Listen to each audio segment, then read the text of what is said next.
Browngirl Bluegrass is a 60-minute one-woman show that kind of talks about the history of Kentucky, like industry of Kentucky, and the unsung heroes that I didn't learn about in my textbooks when I was in social studies.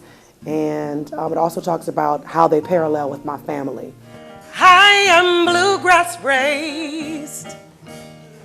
This country life's what made me. My father passed in 2010. My grandfather, who I was close to as well, passed in 2011.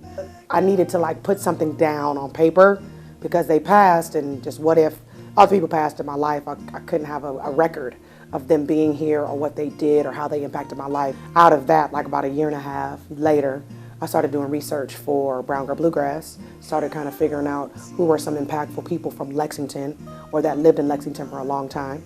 And then I combined that with my story. It's all about Kentucky, and I'm saying the good, bad, and the things I went through while being here. So it's kind of I'm putting up a mirror in front of Kentucky and also celebrating Kentucky at the same time. And there's also a need for our voices to be heard in Kentucky.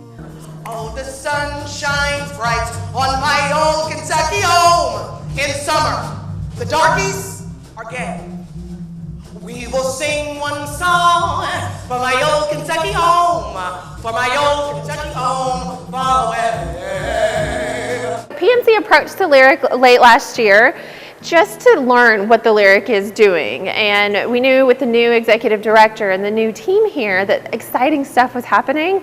We were looking for something in February, something special to help celebrate Black History Month in particular, in that they want to bring cultural and educational experiences to our community, and PNC wants to do the same thing. So doing it together, we feel like it was a natural partnership, and it's just an opportunity for us to give back and to provide something that not everybody will get to see. So tonight, the Pay What You Can for Browngirl Bluegrass was a great opportunity for us to help underwrite it and then allow for anybody in the community to come and watch the show and literally pay what they can. People were telling me about the history that happened through in here and how it was a great place for African Americans to come see great artists.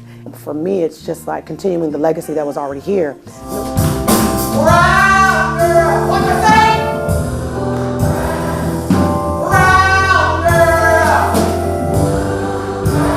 girl. So Browngirl Bluegrass is a universal story because even though it's specifically regional to Lexington and to Kentucky, I do think there's stories of family, there's stories of being a woman, there's stories of identity and culture and heritage. The goal is for me to see little brown girls like me, little brown boys like my brothers and my father and my mother, and see themselves in the show, as well as women, talking to women, as well as people that love history, as well as people that are from Kentucky.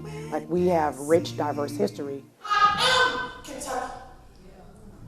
Country, blues, slave, woman, daughter, student, friend, spirit, being me. I am the brown girl from the bluegrass. The future for Browngirl Bluegrass is to continue the work. I don't think it's done yet. To continue the work across the country. I think if people can tell stories out of what I've done, that would be even more impactful than me, because I'm one person. But just imagine if there's more stories that can come out of this one.